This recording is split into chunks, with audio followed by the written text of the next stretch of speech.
리더십은 극단적으로 열심히 일을 하며 조직을 망치는 리더와 아무것도 안 하는 것 같아 보이는데 조직을 성장시키는 리더가 있다고 하죠. 여러분은 어느 쪽에 속하시나요? 안녕하세요. IT 백수입니다. 직장이나 군대, 각종 모임 등 집단이 생기면 반드시 4가지 방식의 사람을 떠올릴 수 있는데 첫 번째는 본인의 일은 굉장히 잘하는데 다른 사람들에게 일을 못 시켜서 혼자서만 일하는 사람 떠올리셨나요? 두 번째는 본인의 일도 잘하고 일을 잘 분배해서 효과적으로 지시하는 완벽에 가까운 일잘로. 다음은 일하는 것은 무능에 가깝지만 애교로 넘어가거나 때를 쓰는 경우 혹은 강압적으로 부탁을 해서라도 결국 결과를 만들어내는 사람. 마지막으로는 일도 못하고 부탁도 못하고 결국 일을 마무리도 못하는 사람. 자, 이제 떠올리셨다면 반대로 여러분은 어떤 사람인가요? 여러분은 어떤 평가를 받고 있을까요? 반드시 직장생활이나 사업 혹은 종교활동이나 모임 등을 포함해서 사회활동을 하는 모든 사람들은 언젠가 한 번쯤 리더가 되는 상황이 생깁니다. 자이던 타이던 말이죠. 이번 영상에서는 인생 2회차, 3회차로 전생의 기억을 가지고 환생하지 않았다고 하더라도 예비 리더에서 준비된 리더가 되는 방법을 소개하겠습니다. 여기서 인생 2회차, 3회차인 사람들과 일반적으로 준비가 되지 않은 리더들의 차이는 너무나 심하게 발생하죠. 처음이라고 하더라도 잘하고 싶죠. 일 못한다는 평판을 얻고 싶은 사람은 없습니다. 심지어 이런 영상을 찾아볼 수 있는 교양 있는 사람이라면 거의 완벽을 추구하는 경향이 더 큰 사람일 가능성이 높겠죠.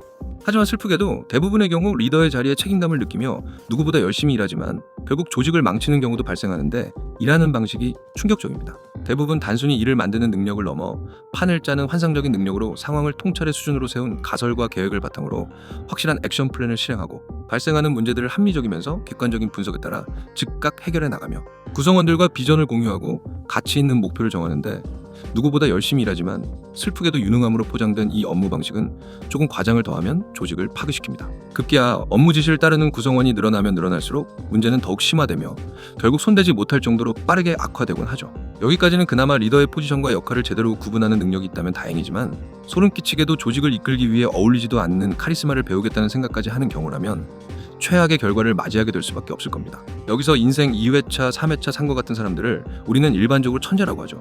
주로 이들은 28세 이전에 전 세계적으로 두각을 나타내며 혁신을 준비하는 CEO들을 떠올릴 수 있는데 대표적으로 유명한 스티브 잡스나 일론 머스크 등을 떠올릴 수 있을 겁니다. 극단적으로 이들의 방식은 매력적으로 보이며 많은 사람들에게 강한 동기와 비전으로 밀어붙이는 것으로 결국 혁신이라는 성과를 만들어야 하는 사명감마저 느끼게 하죠.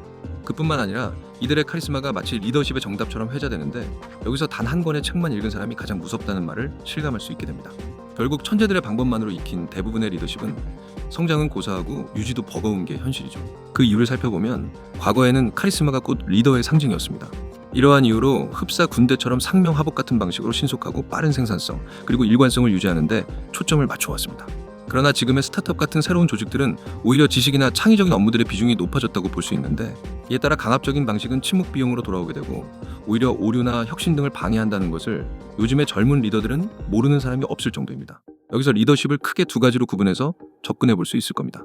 카리스마 돌격형 그리고 서번트 목자형이죠. 앞선 CEO들의 비전으로 동기를 유발하며 혁신을 창조하는 형태로 돌격형으로 팀원들을 갈아 넣는 방식이라면 오히려 서번트 목자형은 반대의 개념이라고 생각해 볼 수 있는데 여기서 서번트는 섬긴다는 의미로 쉽게 양을 치는 목자의 느낌을 떠올려 볼 수 있을 겁니다. 방목을 통해 바른 길로 제시하며 사나운 들짐승으로부터 양을 지키는 목자처럼 외부의 위협이나 돌발 상황으로부터 조직을 보호하는 역할로 각자의 개성과 능률을 최고치로 올리는 리더의 형태라고 할 수 있습니다. 여기서 초기 스타트업이나 소규모 집단의 경우 애자일한 운영 방식을 많이 적용하죠.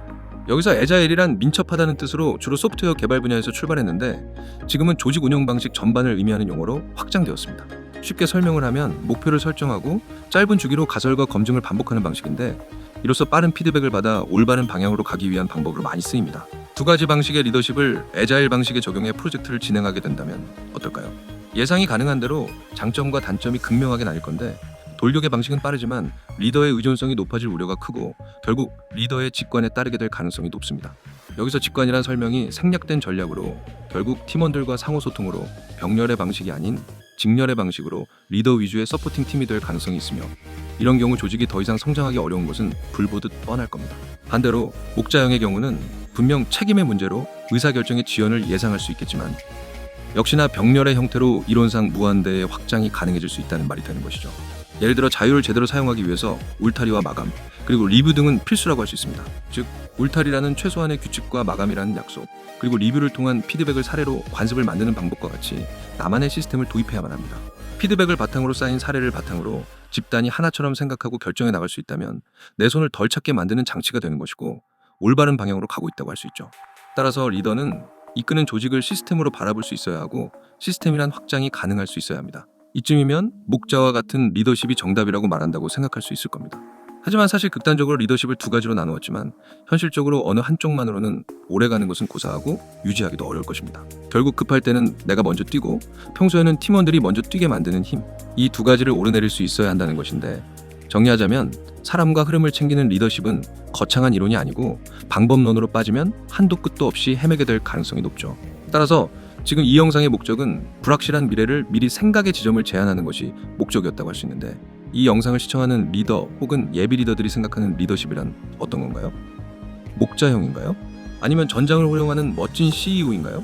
여러분의 인사이트가 정말 궁금한데 댓글로 의견 나눠주세요. 앞으로 더 유익하고 좋은 생각의 포인트로 다시 찾아오겠습니다. 감사합니다. 이상 IT백수였습니다.